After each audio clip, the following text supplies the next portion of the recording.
আসসালামু আলাইকুম বন্ধুরা, কেমন আছেন সবাই? আশা করি আল্লাহর রহমতে ভালো আছেন। আলহামদুলিল্লাহ, আমরাও আল্লাহর রহমতে ভালো আছি। নতুন আরও একটা ভিডিওতে আপনাদেরকে স্বাগত জানাই। আমি সুমাইয়া খুলনা থেকে বলছি, বাংলাদেশি ব্লগার। আমরা কিন্তু এখন আছি রূপসা ব্রিজে। আজকে সন্ধ্যায় একটু ঘুরতে বেরিয়েছিলাম, তো খুব ভালো লাগছে, খুব সুন্দর হাওয়া বইছে। আর এদিকে যে দূর থেকে মিটি মিটি যে আলোটা, এটা দেখতে বেশি ভালো লাগছে। আর এদিক থেকে প্রচুর বাতাস। আজকের পরিবেশটা খুব ভালো লাগছে। আম্মু আর বোন আসছিল, তা সবাই মিলে ভাবলাম একটুখানি ঘুরে আসি। তো সন্ধ্যাবেলা রূপসা ব্রিজে কিন্তু অনেক বেশি ভালো লাগে। আমরা এখন চলে আসলাম রিভার ভিউ ক্যাফেতে। আর এখানের পরিবেশটাও বেশ সুন্দর করে সাজাইছে। তো এখানে কিন্তু অনেকগুলো রাইডস আছে, দোলনা আছে, নৌকা আছে, ছোটদের জন্য আছে হাঁস, ট্রেন। যারা এসেছে তারা তো জানেনই, আর যারা আসেনি তারা ঘুরে যেতে পারেন। পরিবেশটা কিন্তু বেশ সুন্দর। আর যে নদীর পাড়ে যে টোলগুলা করেছে, এখানে বসলে কিন্তু অনেক সুন্দর বাতাস হাওয়া আসে। আর মনটা কিন্তু অনেক ভালো হয়ে যায়, ফ্রেশ হয়ে যায়। একদিকে নদীর মনোরম পরিবেশ, আর অন্যদিকে সুন্দর একটা হাওয়া। বেশ ভালো লাগে কিন্তু। বেশ সুন্দর একটা পরিবেশ এই ক্যাফেতে। এটা কিন্তু রূপসা ব্রিজের এপার। যারা আসেননি ঘুরে যেতে পারেন, ভালো লাগবে আশা করি। আর এখানে আমরা খাওয়া দাওয়া করে নিচ্ছি।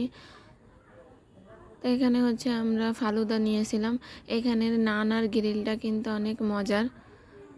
বন্ধুরা, দূরে এবং কাছে যেখান থেকে আমার আজকের ভিডিওটা দেখছেন, সবাইকে অসংখ্য ধন্যবাদ। ভিডিওটা যদি একটু হলেও ভালো লাগে, একটা লাইক করে দিয়েন।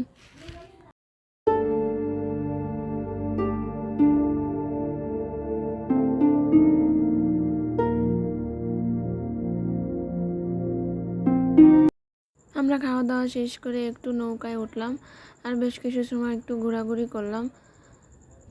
বেশ ভালো লাগছিল। আর নৌকায় উঠে কিন্তু বেশ ভালো লাগছিল। আর মেশিন কিন্তু নৌকার নষ্ট হয়ে গেছে, এখন কিন্তু হাতে চালাচ্ছে। একটু ভয় ভয় করে, তারপরেও কিন্তু ভালোই লাগছিল।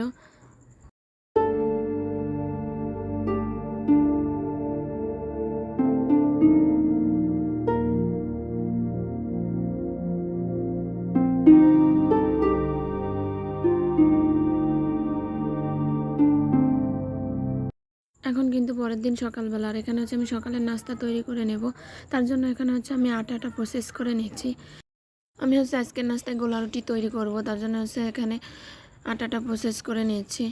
বন্ধুরা, যারা আজকে আমার চ্যানেলটা নতুন ভিজিট করছেন, ভিডিওটার কোনো অংশ যদি একটু হলে ভালো লাগে যায়, চ্যানেলটা সাবস্ক্রাইব করে আমাদের পাশে থেকে যেতে পারেন। সকাল হতে না হতেই কিন্তু টেনশনে পড়ে যাওয়া লাগে, কি নাস্তা তৈরি করব সকালবেলা, দুপুরে কি নাস্তা তৈরি করব, বেশ টেনশনে থাকা লাগে। তা প্রতিদিন কিন্তু একই খাবার খেতে ভালো লাগে না। এক একটা সময় এক এক রকম খাবার তৈরি করে খেতে কিন্তু বেশ ভালো লাগে। তো এখানে আমার গোলা রুটি তৈরি করা হয়ে গেছে। আর এখন আমি রুটিগুলোও ভেজে নিয়েছি। আর এখানে ডিম ভেজে নিচ্ছি। তা আমি রুটি দিয়ে ডিম ভাজি দিয়ে খেয়ে নেব। আমার কিন্তু সকালে নাস্তা তৈরি করা হয়ে গেছে। আর এখন বেডশিটটা গুছিয়ে নেব। এটা কিন্তু প্রতিদিনের কাজ। আর আমাদের কিন্তু সবসময়ের জন্য বেডশিটটা যদি গুছানো না থাকে, তাহলে আমাদের কিন্তু ভালো লাগে না। সবার আগে কিন্তু আমরা বেডশিটটাকে সুন্দর করে গুছিয়ে ফেলি। আর ঘরের সৌন্দর্য আমাদের কাছে মনে হয় যেন বেডশিটটাই। আর এই বিছানা যদি এলোমেলো থাকে তাহলে কিন্তু ভালো লাগে না। সবার আগে কিন্তু আমরা বিছানাটাই গুছিয়ে নিই। আর এখন সকালের নাস্তা খেয়ে নিচ্ছি, বাবু আর আমি। আর ওর বাবা বাইরে গেছে, আসলে নাস্তা করে নেবে। আর এখন চলে এসেছি দুপুরের রান্না করতে। তো এখানে আমি পেঁয়াজ ভেজে নিচ্ছি, আর অন্য সাইডে আমি পটল ভেজে নিচ্ছি। তা আমি রুই মাছ ভুনা করব, তার জন্য পেঁয়াজটা আগে ভেজে নিলাম, তারপর মশলা কষিয়ে নেব। আর এদিক থেকে আমার পটলগুলো একবার হয়ে গেছে, আমি উল্টিয়ে দিচ্ছি। আর এখানে মশলা কষিয়ে নিচ্ছি। পটল ভাজিটা কিন্তু আমার এভাবে লম্বা লম্বা করে ভাজলে বেশ ভালো লাগে খেতে। আর পটল ভাজি খেতে কিন্তু ভালোই লাগে। আমার কিন্তু এখানে পটল ভাজি এক ভাগ হয়ে গেছে, এখন আরেক ভাগ দিয়ে দেব।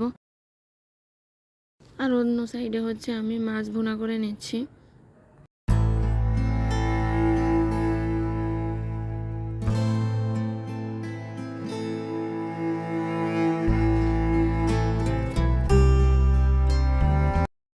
এখানে কিন্তু আমার পটল ভাজিটা হয়ে গেছে, আমি নামিয়ে নিয়েছি। আর এখন খুশি ভাজি করে নেব।